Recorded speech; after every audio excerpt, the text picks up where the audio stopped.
e whahoko ia e whea wini tāuwha.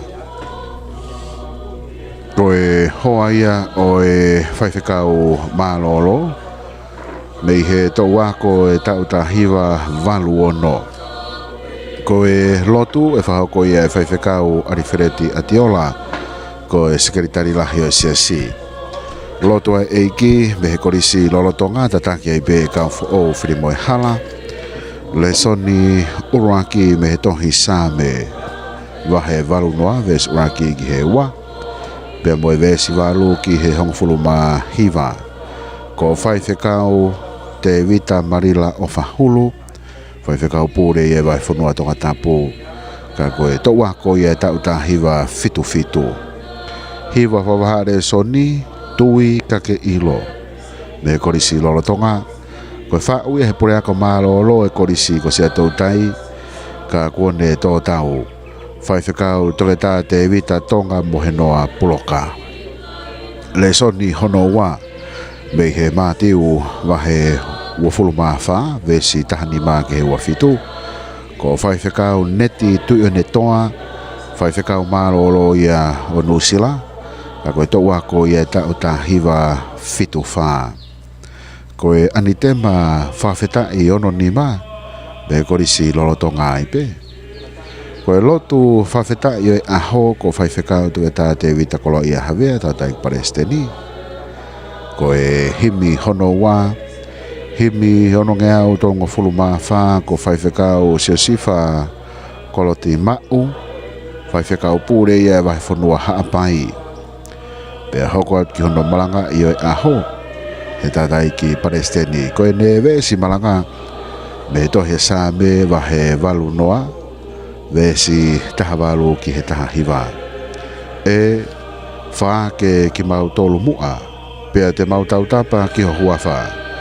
Liriu ki mau tolu e sihova Elohimi sā paoti. Tuku ke ulo mai ho fofonga ka mau mo iai. Koe kaweinga malanga. Koe wholofola mo e teolosia. Ai konse nisi o e Tonga. Himi honotolu. Himi whangeau whitumafulu mā walu. E whahoko ia e tupou ua ngawha whi haki sinia. Koe hoa ia e whaiwhekau mālolo. Me tō wako e tautahiwa fitu noa. Pea keresi ai pe whatongia o e pongpongini. E tātai ki paresteni. Whaiwhekau tōreta te vita kolo ia hawea. Pea be whoki ki he ono whakakato e Polokalama wa ki he whasi whawhunua. Uei me konga hono tolu o e Polokalama. Ka e whahoko peia whaoto whare. Ko e whatongia ia mo e kau wako tutuku. Ai a koe sea ai e tataki e whaiwhekau te vita marila o whahulu. Ka koe whotutu uia koia ki he Polokalama o e pongpongi whakoloa koeni. Pea viai e amanaki. Wau taki lere atu pea e whamawhola ki he tonga kotoa. U tau kau whataha i he whatongia u kai ki ngatape i heni i tonga tapuni. O ngona e whamawhola ki he kai ngā e ngahi tukui motu, ngahi wahi whanua. Bebe foki ke kinau tolu he ngahi whanua kau ngā api. Pea motu pore anga foki.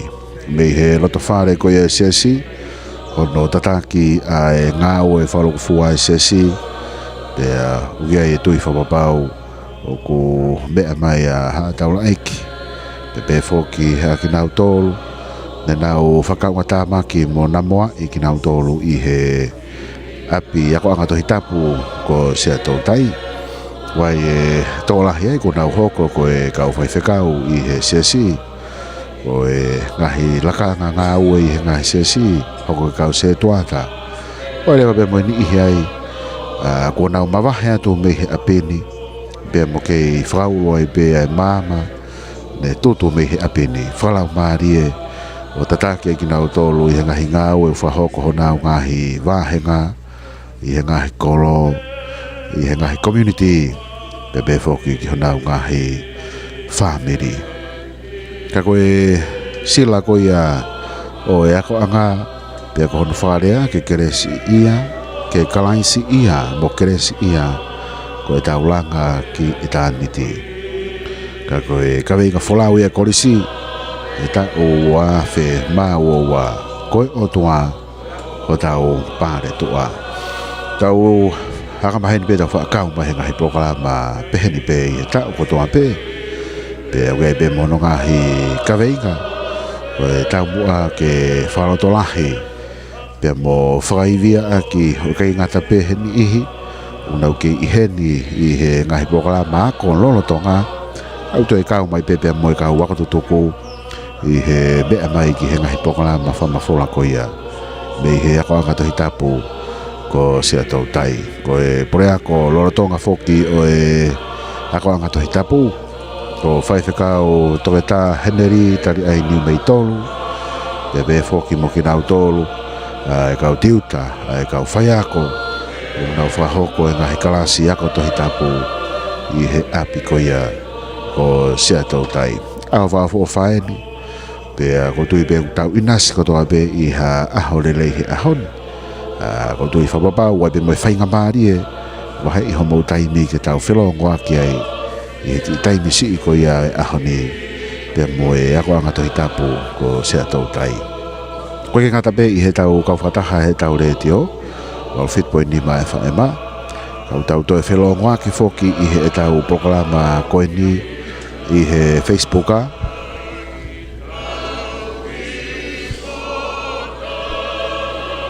koe tau pesi ai Broadcom FM Broadcasting lawa rei ki ke mea hanga tonu mai ai ki he Polokalama whamafola hanga tonu o e hauani i he rea mo ata te kapau kai ke whainga maari e Facebook a ki a koe ta utau kaupe i he whamafola ko ia a e tau letio koe fuaha tona kieni pe mo whemo ikina pe ki he ngahi ngau e maha mo ngahi whamiri tau situ atu ki he ngahi aho ngau e o e wike ngau e anga maheni o e whiunga maari e pehono whahoko e tau Polokalama he ahoni o whainga maari e lahi ange homo taimi ke tau kau whataha i he ngalu ea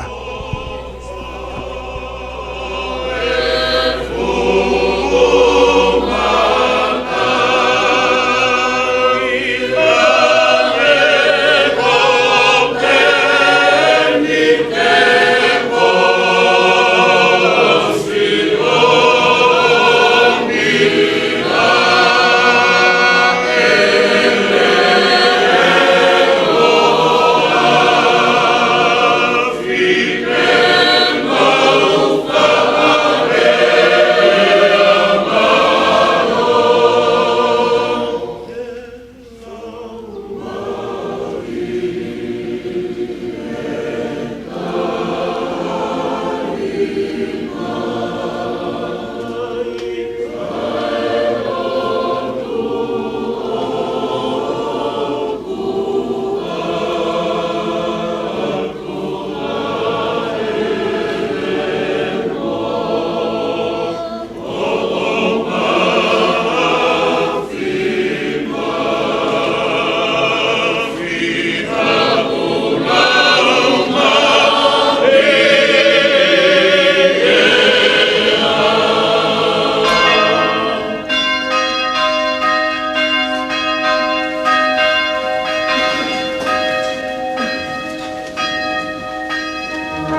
kai tēne lawa ke pūri.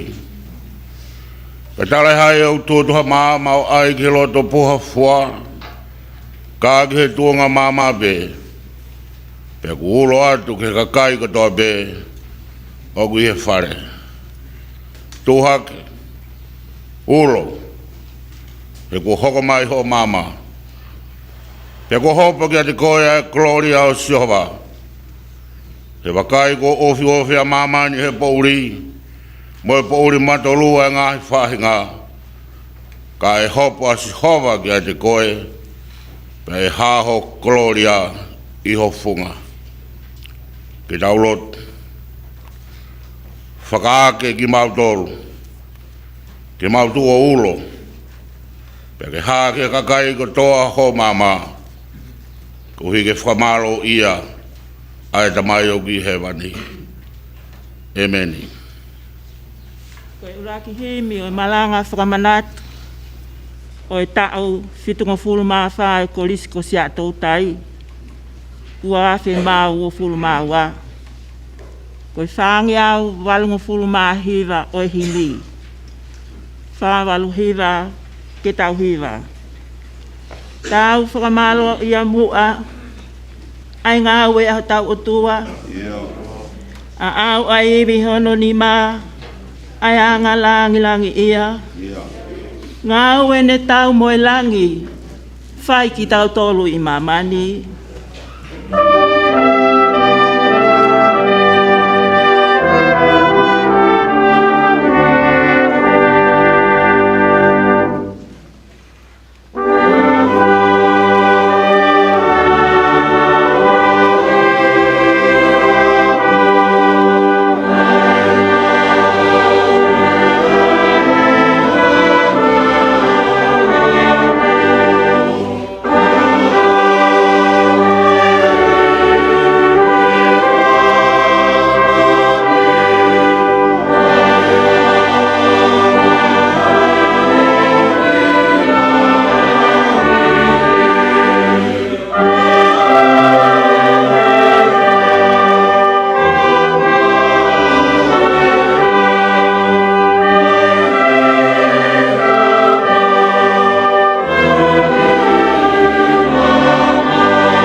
Ane whakatopo, ai ngahi kilu I whetuu.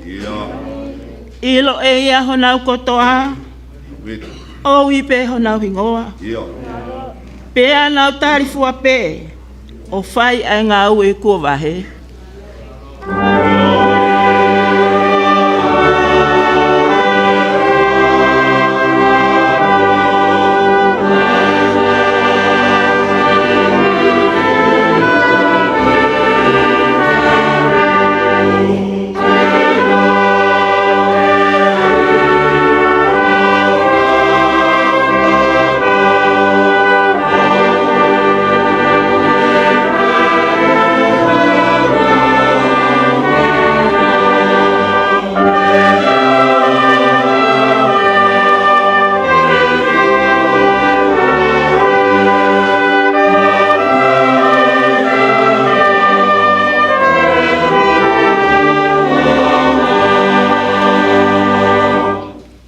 Nane whakatopo, ai lau a kau moe mohuku. O mi ke malai mo ngā, whariki a ke whanua. Ke teunga a ki a mamani, ko ene ofa he masani.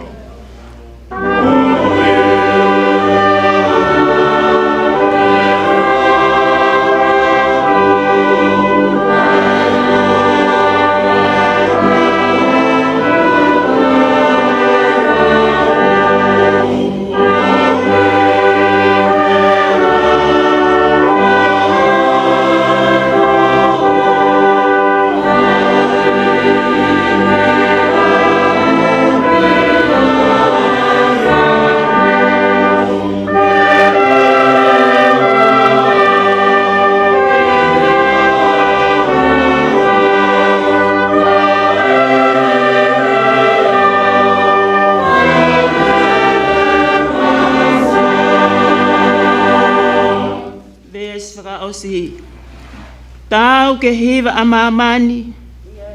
ai tu utai, ai o tua o langi. Mua ha ke pē ke whai ki taua, kua ne whakatu ki mua. E, o wana tau hiva pē, ka tau li oa kotoa pē.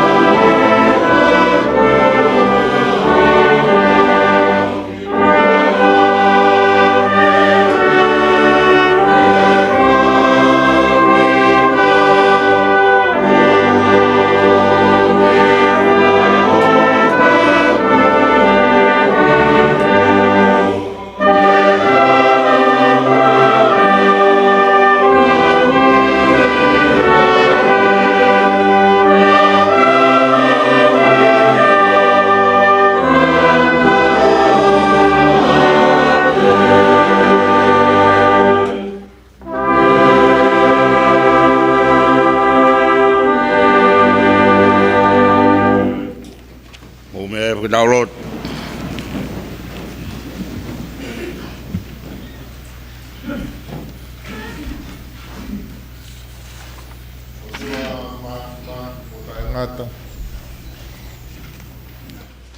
Ai a Fiona ko e tauhi o Israeli. Ko e tauhi lelei ai a Fiona. Ko e tauhi fungani. Aho tākanga koho kakai. Ake ha musiki nau tolu me he hopo ate o ispite. Ta taki ki nau tolu he toa wha. Pia oange ki a teki nau tolu hawhanua na e mahu tawhea. Kana e kei tū mao pe e nau anga he. O nau situa pia me he a Fiona. O kupehe mo ki mau tolu i he aho ko e ni. E mau alu mo foki. E mau utu mo lilingi. E ngahi whainga maarie mo ngahi tāpuaki kua whakakoloa aki ki mau tolu e he a Fiona i he whanonga angani. Kako maurea whakataha pia mo e wholofola o e aho ko e. I liu ki mau tolu Elohimi Sihova Sapaoti. Kia tō ke ulo mai ho fofonga. Ke whakaake ai ki mau tolu. Ke mau siake a ngahi mea. Oktotonu ke tuku. Ka mau hanga atu ke whai a ngahi mea. E hoi fua ke ai ho whinangaro. Eiki ko ki mau tolu o ku liliu. He ku kei tū mao pe ai a Fiona. Ko e o tua tau mamao atu, tau peu pe whao. Ka koho o alo o wha o ku lahi. Pia taulanga ki ai e mau ngahi whenga. Mo whaftai atu eko i ka aho whakakoroa koen. Maro ho whakalau maari e tangata eki Palestini. E mo e teu o e koroa o e aho. Maro ho whakalau maari e ai Kolisi ko Sia'atoutai pia mo e apiko Nafualu. Whakalau maari e pure ako ka umae tokon tiutalahi ka umaha no ka ungaue. O mau whakataha heni pia mo e hou e tutuku. Ka trasit lahi, ka uwhaifkau mārolo, ka uwhaifkau ngā ue. Maro ho whakalau maari e tangata eki President mārolo siasi o Tonga. Kau whakataha mo ki mau tolu ke mau whamuoni ai ngahi fua o e teu tangata o whai pia me he apiko Nafualu pe mo e Kolisi ko Sia'atoutai. Tā wene whitunga fulu maa whae tau anga si whae koeni. Ia ko hange peha waine whai fua e whanau nau hahao he te pire hange ha huri i olive. Ko nau tauhi whatongia i ngahi sias whakakolo mo e tapa kotoa pe o e otonga i o pe whai atu ki he ope mau whawhetai eiki ki ho a whio He mau ilo ko lawai ki monu hafu toko lahi. O ki kai ko uhi ko ki nau tolu. Ka ko uhi ko fola mo ui ai a Fiona. Ko tuku he apini ke whai ai hono a koi. Mo hono hulu e vai hala o whanonga he mo ui. Ia whakanau aki ai kakai o fō mai ke whai honau te ui i he apini. Eke ku maulotu. Hapai atu e ngahi whatongia ko toa peo e ako anga. A whei taularo eiki o tāpua ki mai. Ke i hoko e ngā ue o ku whai pia mei he apini. Ko e halanga tāpua ki. Pia ke fōu atu ai. Ai whikaulahi ai a Fiona. Whakanau e tangata mo i whiwhine. Ke talake o ngongo lelei o e a Fiona. Pia ke mo ui ai a mamani ko toa pe. Tāpua ki mai e ngāo e anga e ahon, ko hono koloa wholofola, ko hono ngāhi hiva, pia mo e ngāhi Polokalama ko toa pe e whakahoko mai he ahoni. E ki a whei tauraro tu ke tāpua ki ai e mau mo ui, pia mau teu aki ke malangai, ai aho e Kolisi ko Sia'atoutai he ahoni, pia pehe whoke aho a pongpongina. Ma ua toa ki mau tolu eiki, ke mea ngau ea ki mau tolu, ke whai ho whina ngalo. Ia Sisu Christ ko alo, ko ia ha mau whakamo ui. Amen.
Uraki whorowhora ki he malanga whakai kini kono walungo fulu o ngahi same kupu uruaki pia moe ua, pia hiki ke kupu walu o tuku ke ono kupu hongo fulu mahiwa. Sa me walu noa vesi uruaki moe ua, pia hiki ke vesi walu o tuku ke ono tahiwa ko lotu kore ke whakaato ai whonua ai aku pehe a hono hiki tohi. A koe koe tahui o Isileli ke whanongo mai. A koe o kutake a so sifa hange ha whangasibi. A koe o kuke a whioa a eongo selupi mi ke ulo mai. E ao o Ifalemi mo Pensimani mo Manase o ioi ho fuiwi o hau mo mau whakaake. Koe kupu walu ke ne osi. Nā ke whakalanga Hawaine me isipite, nā ke kabusi ani pure anga o hunuki e, nā ke whakaataa ki ai i hene tubuna, pia hene aka hi folewa, na e fonu, ai fonua. Ko hono malu, nā ne uwhia e ngahi mounga, pia ko hono ulu ai ngahi sita ai otua, nā ke laku hono ngahi waa ki he tahi pia au, ki he wahi ta whē hono ngahi huli. Pia koe haa ai ko ke hae hono a, kai tori ai whanonga kotoa i he hala. Oku hele, ia he nifo me he wāo tātā, pia ku keina ia he mea ku ngare he toafa. Foki mai mua Elohimi Sabaoti, a whiohifo me langi o wakai, pia ke a ahi mai ki si vai neni, o malui e mea ku o tō, e ho tō matau. Mo e foha, ko ke tanu malohi ma au, ko tūtu aki ai a whi kua tā. O kunau auha, e tupu tā maki, hofofonga, ko uni e honima, ai tangata i ho tō matau. Ai foha ai tangata ne ke ngauhi, ke malohi ma au. Peka e te mau hiki, mehe a fiona, e whakaake ki mau tōru mua. Pea te mau tau tapa hohua wha. Liliu ki mau tōru e si hopa Elohimi Sabaoti, tu ke ulo mai ho fofonga ka mau mo ui ai. Amen.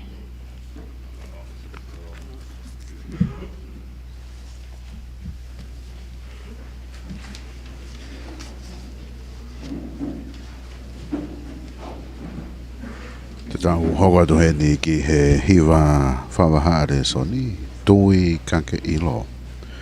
Whaui e pure ako mālo e Kolisi ko Sia'atoutai. Whai whekau toke tā te vita Tonga mohenoa Polokalama. Ako ne pekia. Whai hiwa e Kolisi, kau fo o whirimoe hala.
Ua e lesoni ki ngā anga o i ahoni, tō ia me kosperi, Sisu Christ nai tohi e mātiu wahe ua whā, vestahani mā ke o fulu mā fitu.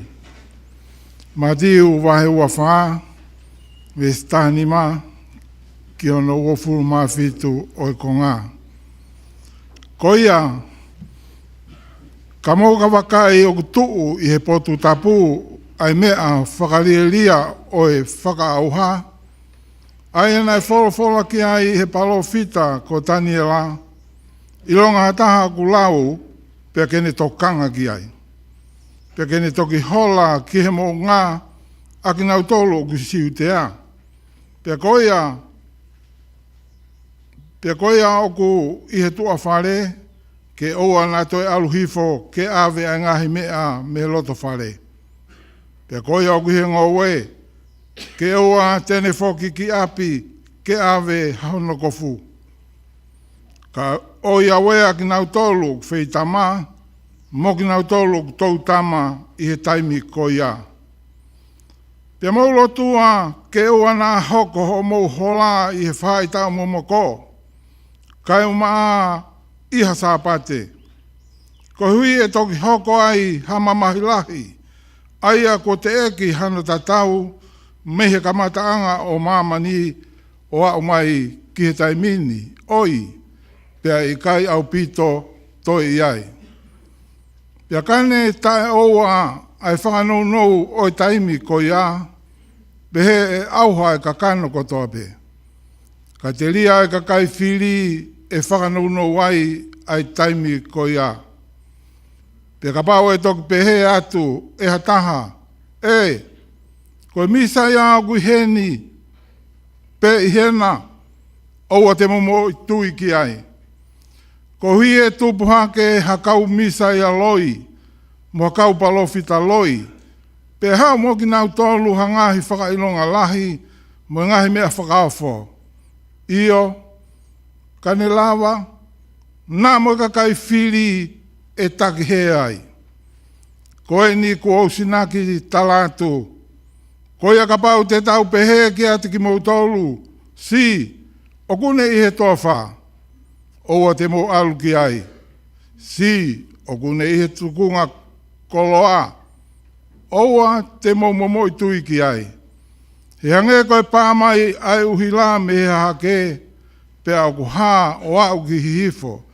E pehe foki ai hoko mai ai whanau tama atangata. Amen.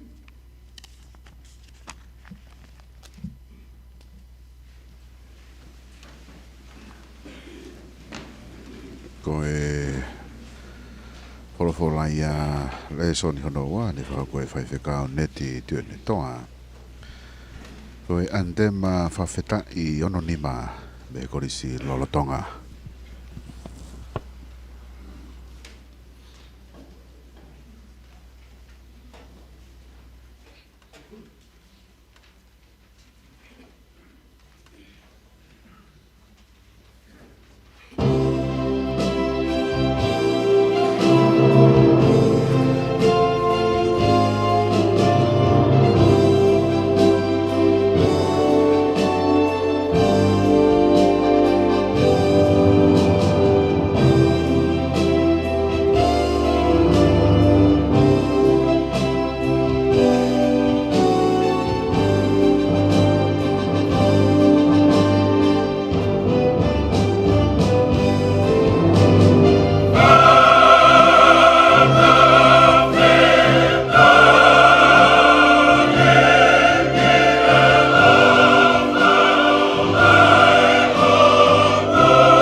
Kamara pito ki he hagoro tonga e whae ngai antema. Ka maa whana e hon pe whiunga pe whae ai tau whawhetai.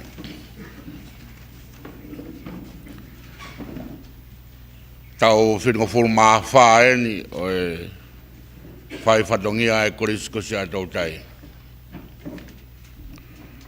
Peu tau i hene ahoni ke whae ono katoanga, ono malanga, whai mea mo e lotu whakawhetai. Ke whafonga e tau whakamaro ke otua. Ke tauhi mo tokanga. Ke te nau tolu na ngāue. I he korisini, he tauhi o e ngāhe whatongia. Mon bea i pseri ki he pelu. Na whakakongo konga pe anga kehe kehe. Ngahi tau tangata kotoa mono ngai whatongia. O whakawhei atu ke tau whai ai lot whakawhetai koe ni. Koe tau ene whenua fulu maa wha. O ene aonga ke siasi me moe whonua. O whamoe o kui ke whātau loto. Tua mafi. Ai a Fiona koe o tua o e ngahi kuonga. Koe o tua o e ngahi tau tangata. Na e whakalotoa e konferensi mea mo sias. Ke puke a e whainga maarie o e apini. Ke kau whakataha mo e ngahi sias e Otmod Pasifiki.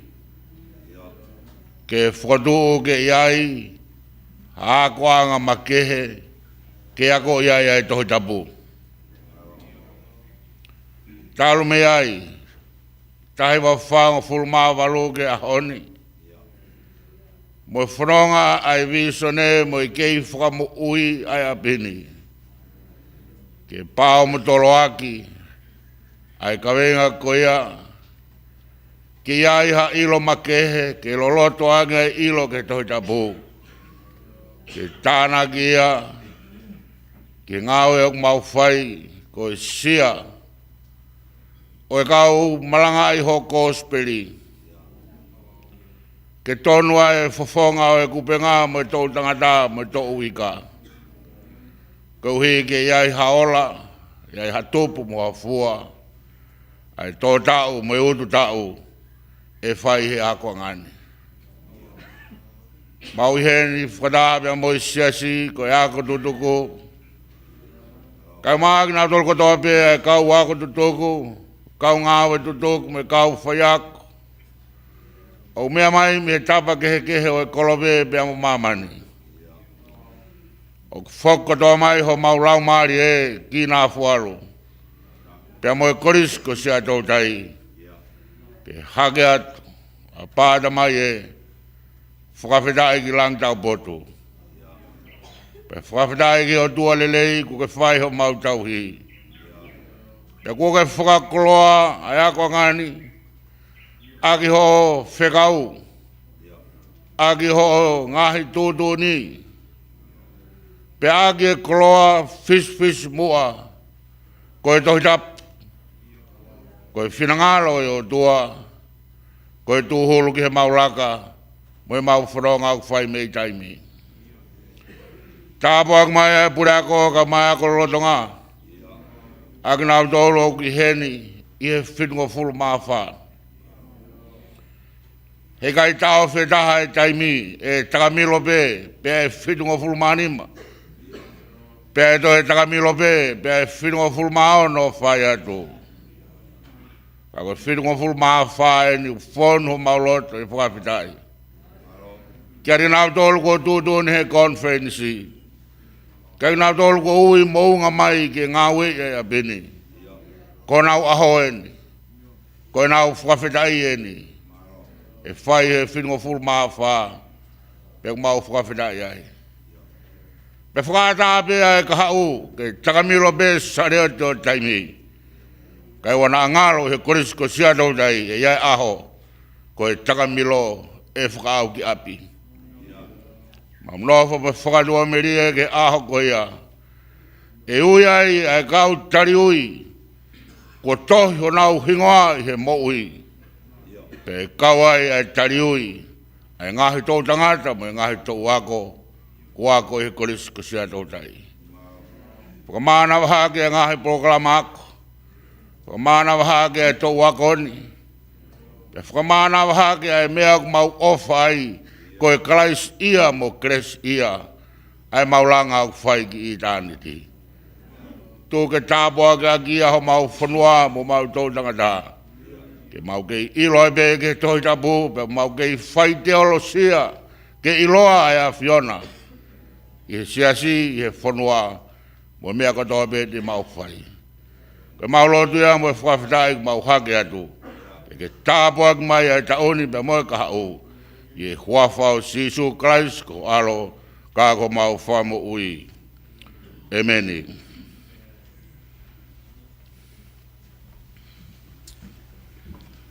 O noua e wholahemi, ma e malanga Fakamanatu, tau whitunga fulu maafā e Kolisi ko Sia'atoutai, o nono ngeau tolunga fulu maafā o himi, ko e himi, ko tene tauhi mau, ko ho to'o matauna, tene puke kita.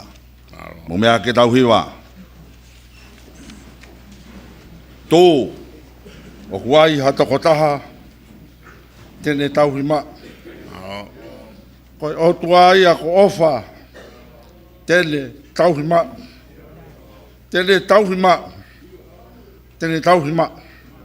I he lalo kapa kauna tene tauhima.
O ka tūta maki ia, tene tauhima.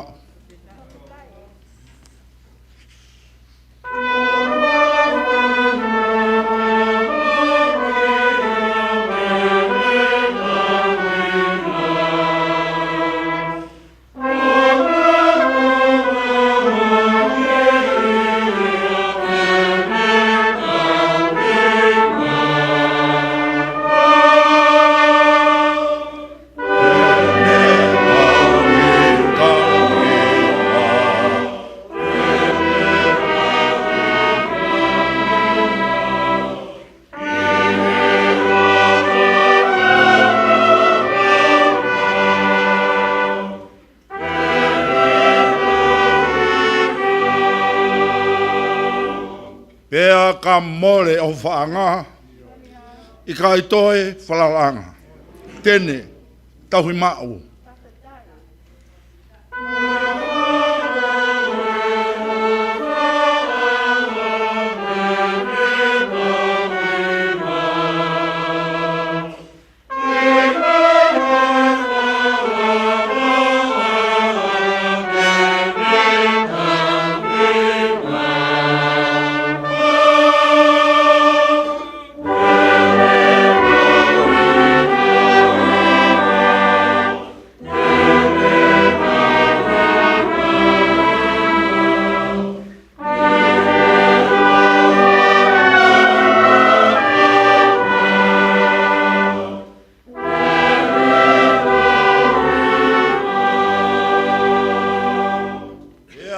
Hoko mai amate, nonga pe, o fi mari, tene tauhima. Tene tauhimau, tene tauhimau. I he lalo kapa kaula, tene tauhimau.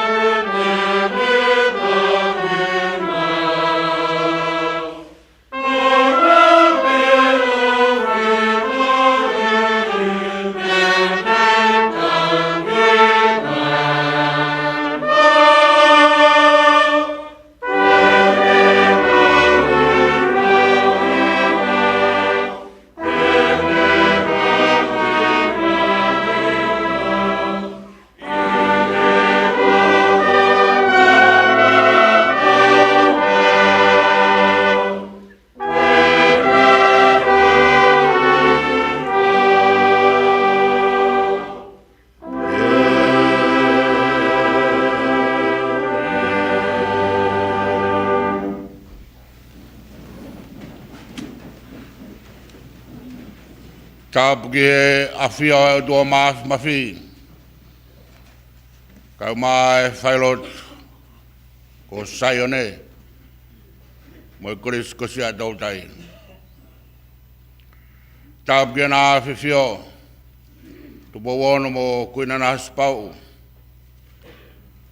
Kau mai hoe igno pere o whanua. Tāpu atu Paula. Kau mai hamata pure. Tāpuki e skeitale ahi o konferensi. Voi siasi kau mai. Kau malolo. Kau pure. Vai whanua mu nau tolu tokoni mai. Tāpuki kau talasit lahi. Kau mai kau whaifkau. Kau tātai whaifkau malolo. Kau mai ngahi whamiri.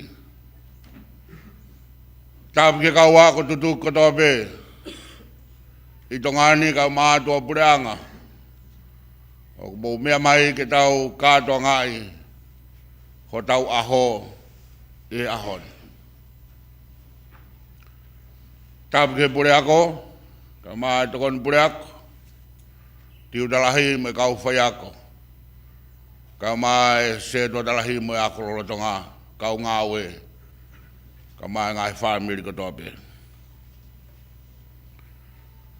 Aholahi ni Nafualu ni ahoni. Fok mai e kau wako tutuku. Kau mai ngai kau mea o e Kolisi ni. Ke whai ha tau lotu whakawhitai. Koe koe tau whitungo fulu mawha. Naka mahui ngai ahoni. Au whai e ngahi wahe whanua. Whamaru maru i siasi. E ngahi lotu whakawhitai makehe.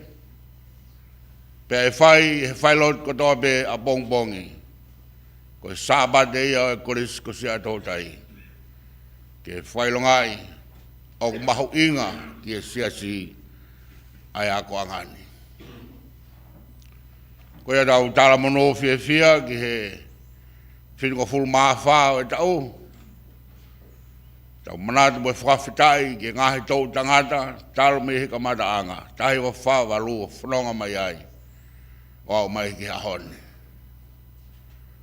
Ko ia e ngahi tukutuku lau mea ko whai e ngahi tau wako. Ko horoi tau ngai apini e ngahi whamiri. Pea ko rau e apini ko e kroa e ngahi loto whare. Pea ko kumuni loto e kau wako tutuk toko lahi. Mo e kau ngāwe ko whou mai apini. Ai tāpuaki moimonu ia o e tau kau ki ha Kolisi. Ko e Kolisi ko Sia'atoutai. Au pea e tau whiawhia pa ko tui o ku lau maari e taha e tau whakatataha mai. Pea ko whakambeke whakata e whakamari o e aho ke maranga i e tohi tapu. Pea ko tau kātoanga e ahoni, ko kātoanga maranga i o wholawhola e o tua ke Fakamanatu e tau whitungo fulu mawha a ki pea e mea na uhingai. Pea tuuai ho tau uhinga. Ko e ako anga whakatohi tapu whakateolosia ai siasi mātonga. Tala mo kāpui kau ki hatunga.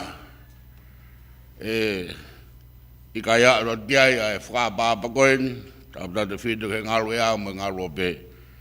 E ko hufanga e tala malu o e whunua.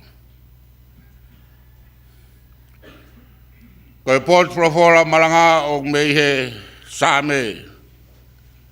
Walungo fulu na e lau ko e tau le soni. Whakaake ki mautolu mua. Pete mautau tapa ki o huafa. Liliu ki mautolu e shova Elohimi sāpauti.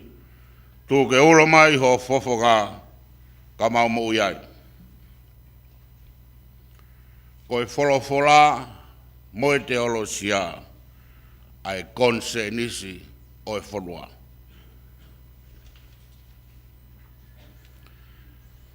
Sa me whetari aki koeni ko lotu. Ko loto ku hiwai whetari aki whakatokolahi. Pea ko tari koe o whai he kakai o tuo tolu e ni asi he sāme. Pea ko ne hā whakaosi e ni he vesu ko fulmahi wā ko e tau vesu marangaia. E Sihova, Elohimi, Sa'atoutai, tuke ulo mai ho fofo ngā, ka mau mo uiai. Di liu ki mau tolu. I liu ki mau tolu me he pongia moe mate ke mau wake o ilo ki ho huawha mo mau mo ui mea te koe. Koe lotu, tautapa, ke whakahao whibiha tū tāmak, ko to whanga e koe uhi, ko hiki a Sihova mo ne alo wha miho nau loto ngā. Nana uhange ha waine whakalanga, o tō ki haki ngoe anga whakaafu ofa.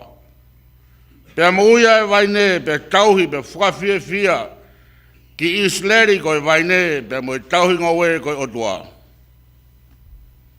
Kai beli riu e anga mua o Isleri koe whanau tai honga. Pe pau ke hiki e tō kupo Sihovami i honau tauhi. Pe toki awhi atu e whaingatā kehe. Ke ki fu waine. Pa koe tautapa e ni ai waine. Whakaake. Toi whakamui mua.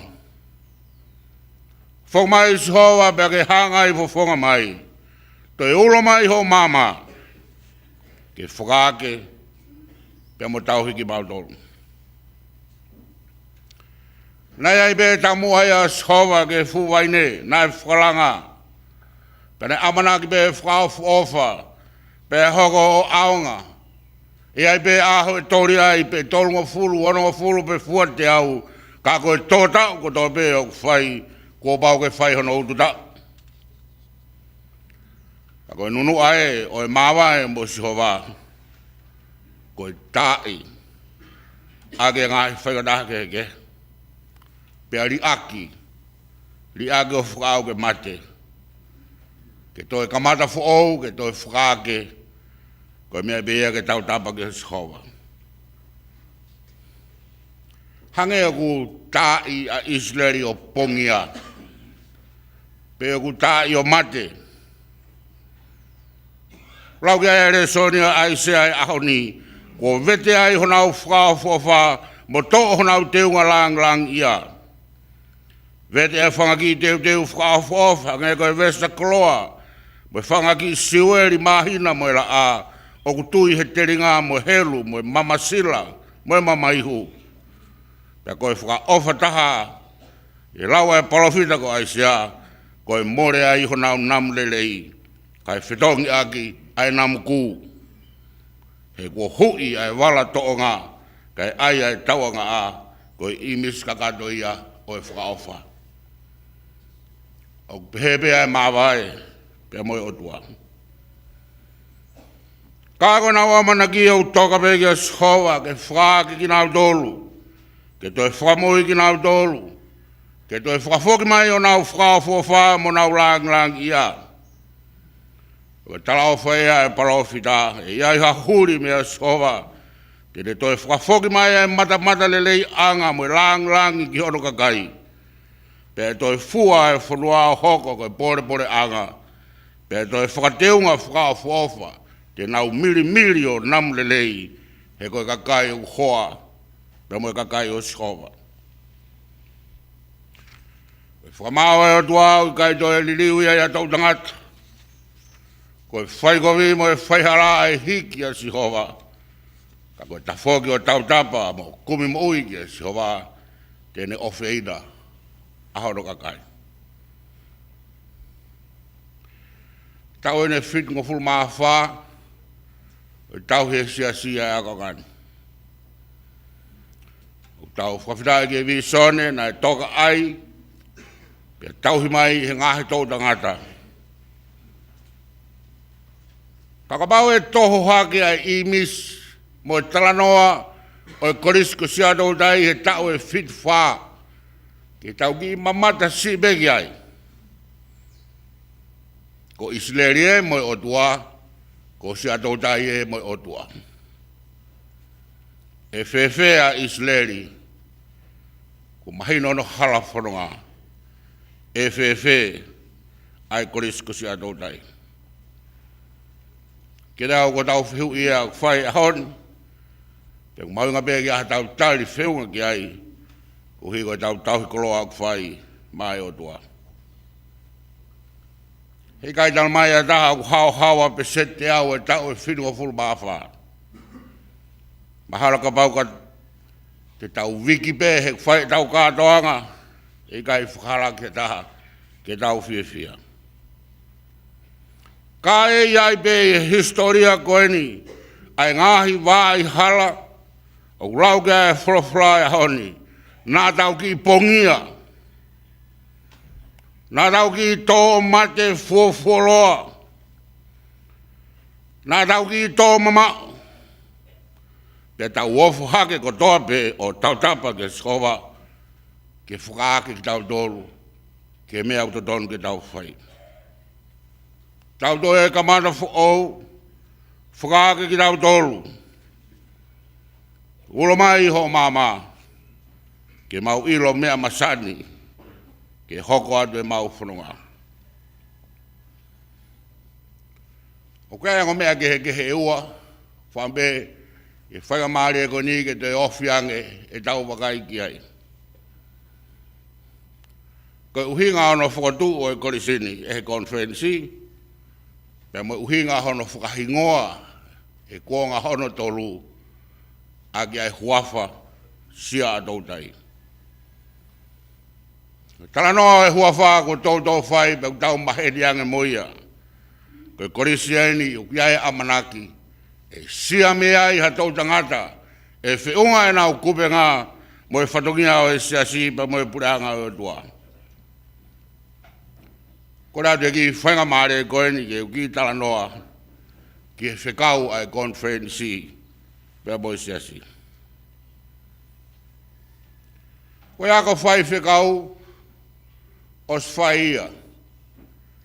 Ta walu whataha i ne af, whatua e ako anga. Taka o Francis Wilson. Pe hoko pe ako whai whikau ia, hiki mai ki nuarof, hiki mai ki maananga, pe tauhi pe ia e maananga. Whatua e Kolisi ko Sia'atoutai ta hewa wha walu, au kei lau maari lei pe ako whai whikau ia. Au uhinga ia, na ikai uhinga e Kolisi ko Sia'atoutai ia, ke whai ako whai whikau. Hena o si ai pe ia, pena i lelei pe ia. Fotu e Kolisi ko tupou.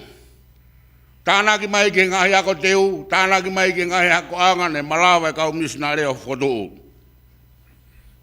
Pea whanonga e Kolisi, fotu me Kolisi whewhine. Pea hiki mai ki Nafualu, pea hiki ki toloa. E kātoa e ngahi ako anga e siasi, na e pau ke whai ai e ako tohitap. Ko re sona iloa pe ko scripture, ko talano alotu. Pena e whai pe ia he ako teu, ki e ngahi Kolisi, pe aku kei whai pe ia he lorotongane. Pena e hiki e Kolisi ko tupou mi Nafualu, na uhiki pe na tolu mo e ako tohitapu o hoko atu i toloa. Ke he pe whatu ia o e Kolisi ko Sia'atoutai. Ko whatua e Kolisi ko Sia'atoutai ko hina ia e ngahi whaingamari e. Kua tae apini ko hiki e Kolisi. Whatahaya mo e whemau. Ke whakalahi, ke whakaloloto. Ai ako tohitapu mo e talanoa lotu i ono whai e siasi. Pea hokorewa ono whotu e Kolisi ko Sia'atoutai, ko e fo ia ko anga makehe, mawahe, ke ako iai ai tohitapu. Nai whai pele son ngō e ia he ngahi Kolisi, tok whotu e siasi hango, ke whahatoka anga makehe ki he ngahi mea, whikoak pia moe, mea tokoni, moe monu manu, moe mo uilelei, moe tauhi o e whanua. Ki muia. Kai whotu e konferensia e Kolisi ko Sia'atoutai, ke iai hako anga makehe, Hako anga ke toi lahiange, toi whakaloloto ange, ai ako toi tapu, ni os whai bea he ngai ako Kolisi, peo ke i loto a whai bea ke haoni. Ko foto o Sia'atoutai ne kai ko Tonga pe me ue siliana, nai unu pe he. Foi taimi tatau pe, ku whakamawahe maa tavu i revu, me he Lelini Memorial School, tatau pe mo tongani. Hoko tavu i revu, ko abiako, tokanga magehe ki hako e tohi tapu. Taimi tatau pe mawahe mai da mo Paula, mi high school koe a Hamoa, o ai e na wako koe Paula, o fotu mo ia ke a koe makehe ai tohi tapu. Fuafua whanua mo siasna na whae whainga ngaue koe ni, koe apiako, mo tua taha ia whae ako tohi tapu e pasuki ko takamoa. Ko takamoa au tuu ia he otmot kuki. Moimoi katoa kia e ngahi siasu e pasuki, fotua maalua. Pe fotu me ngahi, ako anga kehe, ke tokanga, ke lahiange, ai whenga maarie, ke ako, ke tohi tapu. Ko Sia'atoutai ia. Koe apiako na whakamawahei mai, mi he ako anga Kolisi, me ngai ako anga ke nofo taha pe, ke ako ai tohi tapu. Hange o advance a Sia'atoutai, mi he ako tohi tapu whai, e ngahi ako anke. Maari e siasi ia, kui kai koe ako tohi tapu e, whai pe, e ngahi ako anga pe mo Sia'atoutai. O kamata pe ai ta wako toi tapu me la toi fo sapate. Ki ako teu, ki ako loto, pe hu ki Kolisi, pe toi maalunga ange a Sia'atoutai i fotu tu wako ai siasi. E koia e whakamao opo ki ai. Ai ilo make, mo ilo loloto, mo e ako, mo e wakiri ki he tohi tapu, o ki kai toi lawa yo whai e whitu ai siasi. Ko Sia'atoutai koe le volo ia hono nima. O ea koi, o e tohi tapu, ihe siasi. Ki tau lau ki ai ai, lau te whasapate, lau ki ai ako lotu, lau ki ai me ngahi whatungi ake, o talavau mo e whinemui, ako malanga. Pia hūke ngahi ako anga, hoka e ako ki he tohi tapu. Koe ngahi whatungi ako toa bea, ne whai bea e siasi. Toki tā hiwa whāwaru. Nei toki whakotua e akoni, ki iai hatokanga makehe, hatokanga aku loloto ange, ai siasi ki ako e kau whaifkau. Kei kehe pe ako whaifkau e au ki haon. Mei mananga ki kolotapu, kei nofu pe ako whaifkau ia, koe mea kehe pe ia me Kolisi ko Sia'atoutai neongo, ko tau whenga ke whakawhilawe i ki naua. Na tui e siasi, hange aku hiki e Sia'atoutai ai tuunga ilo, mo e tuunga o e koloa whakatohi tapu o mau i hono kakai. Pia hiki hakarewa ai whaiwhikau, me whatongia whaiwhikau, o hiri whaki ia i ako anga Sia'atoutai, koe uhi ke toi maalunga ange, toi loloto ange, ai ilo whakatohi tapu, ai kau whaiwhikau ki ono tauhi o siasi, ko hipe, ko ia Kolisi ko Sia'atoutai. Tau koe ne whitu wha. O whainga maari e whiunga. Ke as i he whanua, ke ha i he pureanga, ai kloa le lei o e ako anga ko Sia'atoutai. Tau whawhina i tau nolo e whainga maari o e tau e whitu wha. Ta koe haoni ke toi Fakamanatu atu ka wako lotonga, ka wako tutuku. Koe ilo loloto mo oni ange ke toi tapu mo teolosia, koe mea nai tua i hota uhinga. Ko tau koe ne whirukonga fulu mawha, o to tonu ke asiai, ko matu o tua ai ilo loloto ke wholofora, mo teolosia i hako whatu hina puhu. Ke mo uia e kau whaiwhekau, pia mo uia e kau wako tutuku. Tau ton pere whamone e whanua, O kia ia e Sia'atoutai. Ke ne hanga o teu i mai haka kai. Ke hiki hake. Ai tau ilo. Mo tau whai ai lotu. Kau hi ka tohi tapu. I lau koe e palofita ko ai sia. Sia'atoutai ko tau teunga lang ia. Lau koe e palofita. Koe tāpoa kia o, koe tāpoa kia e Kolisi mo ne kawako tutuku.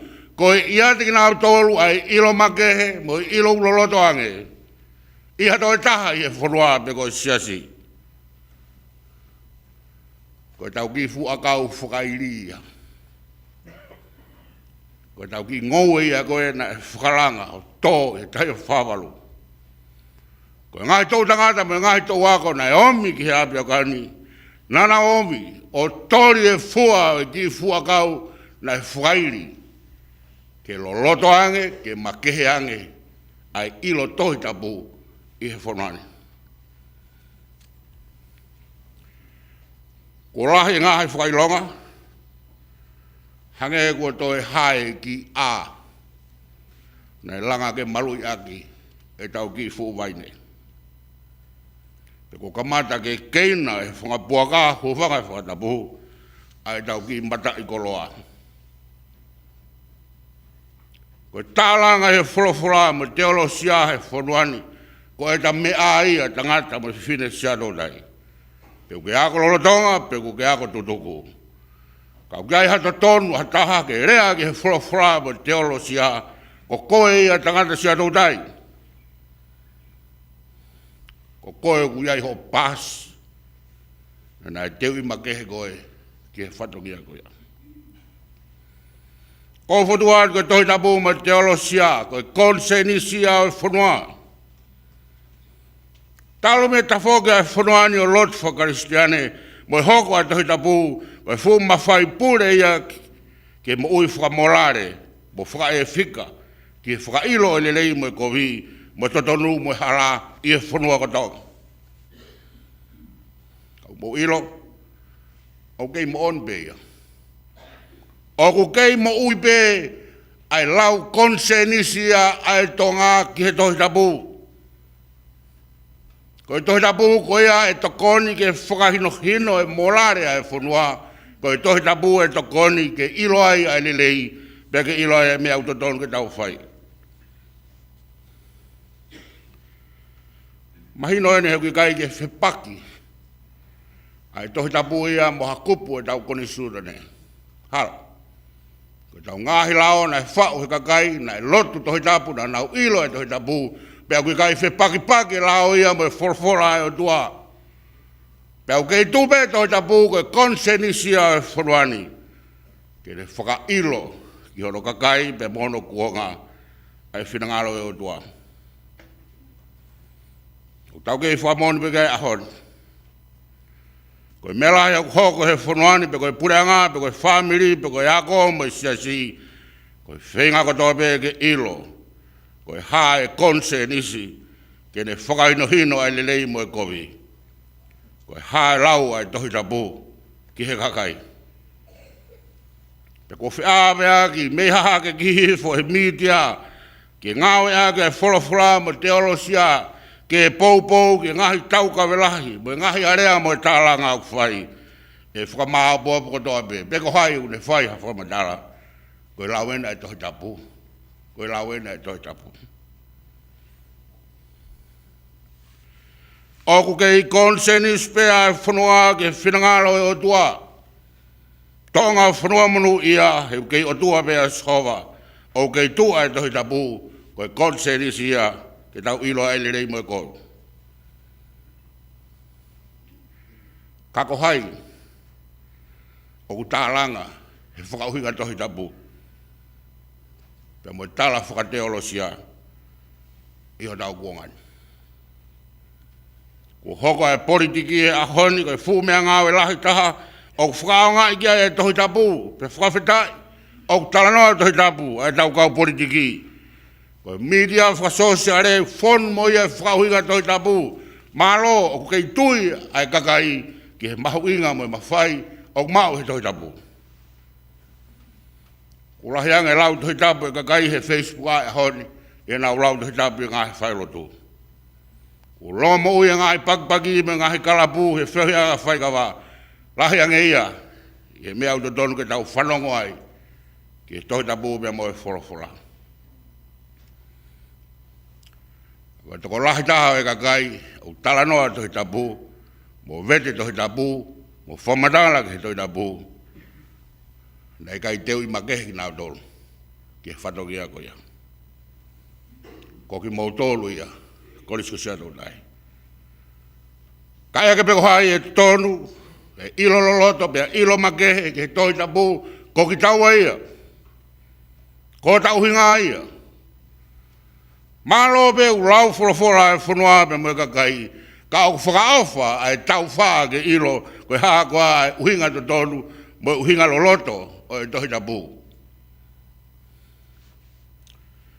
Toa ke lawa e sāme, koe tau waine whakairi ia. O e tukuange ke keina, mo kaina ke hea, e he manu kaiwao. Pe hua e whangamanu o ku ngare ai toa whaa, ai ki mea u tau ofai. Nā ok whia maa, ke whakaake ki tau tolu. Ke ki whakaake ki tau tolu. Me he pongia, me he mo'umohea. E kou talatu, ka pongia e mo ui whakamorare e whanuani mo I siasi, ko e whailonga ia ko more teunga lang ia, o e tohi tapu, e mo teolo sia, e whanuani. Pakua ki tau ilo pe toi whee kau Sia'atoutai. Ko tau whikau eni, mou tu, mou ulo atu, mou reo lahi, ke malu I ho tau whanua. Kai oa e toku, ke whainoa pe, ai talanoa, mo e whakahui kau whai ke tohi tapu.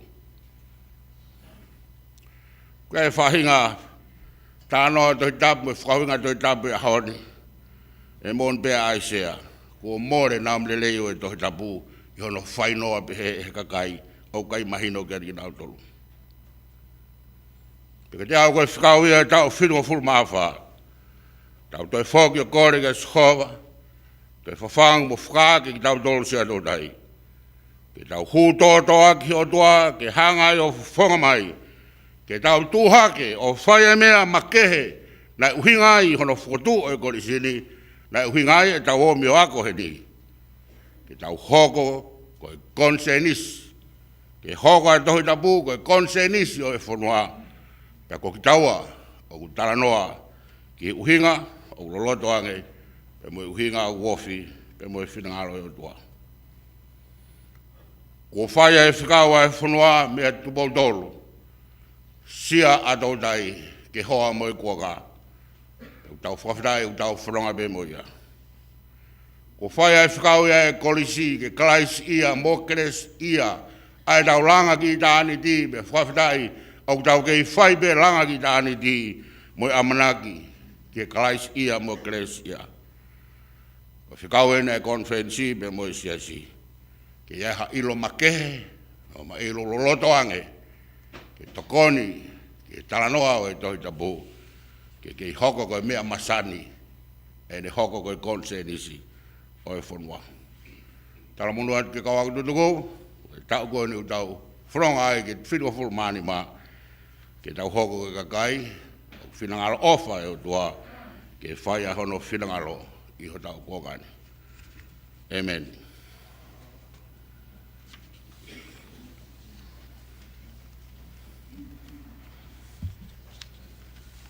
Ko himi tuku e malanga whakaeke pongpongini, o ki hono whangau fitu ngofulu maa walu himi, wha fitu walu mo kātako mea ke tau hiwa. Ko ofa hulu ai o tua, ka efihia hono kakai. Ko hono kolo tai hamua, honau toko ni ofi mai.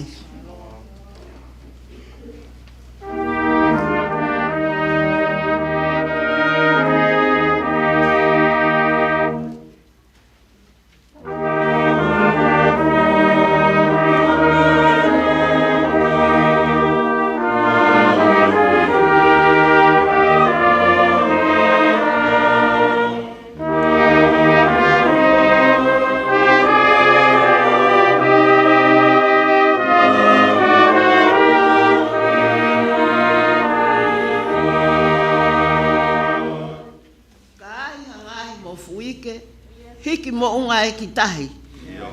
E tu upe ho nau lau maari e, ta e ngā ue ho tau ata mai.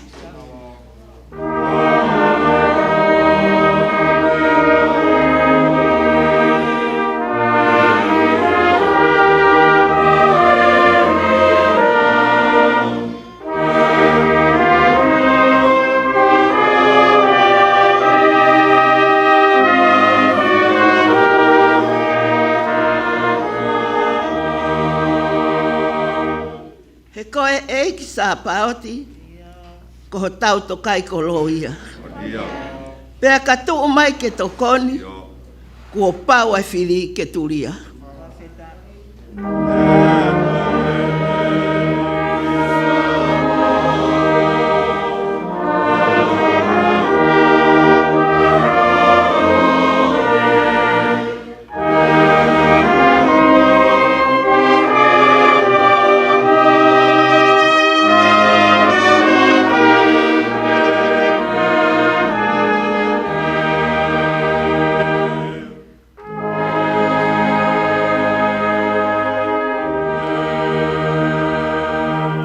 Keresa ai ki o Sisu Christ ke oflahe atua ka tau tamai, ko fio he lau maare maoni o ni, ki a tau tolko toa pe ia o tai ngata. Amen.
Pea ko e lau kakato ia a e whatongi a makehe mei he api ko Nafualu.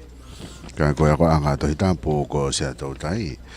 Mo sia suesiriana tau tai na o Tonga mei he tau tahiwa whāwalu ki he wā whiwa wā. Ko e tau ia e whitungo fulu mā whā.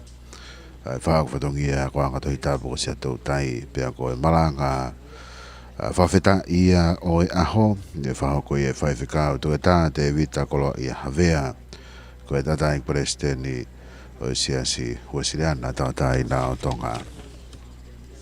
Ui ai whoki e konga hono tolu e Polokalama, pia ko e Polokalama whaloto whare be ia e siasi, ka ko e ngata be ni o e whamafola, i he malanga whawheta i ko ia e aho ni. Ko e hoko ko ia Polokalama ne tau whea o mai ai ko e tempare tapu, me Kolisi Tonga, whai hiwa ko kau whoofi moe hala, o i ki he lotu, whai whekau tu e tā te vita kolo ia havea. Himi uraki, me he whangea o walongo fulu mā hiwa e himi ko wheau e ni tauwha, hoa ia e taha e kau tātai ki whai whekau mā lolo, me tau wako e tau tā hiwa walu o no. Ko e lotu, whai whekau arifireti a tiola, sekretari lahi e siasi. Pe hoko atu ki he loto e eiki me Kolisi Tonga. Le soni uraki me sa me walu noa, ko whai whekau te vita marila o whahulu, whai whekau pūre ia vai whunua tonga tapu, tō wako ia tau tā hiwa fitu fitu.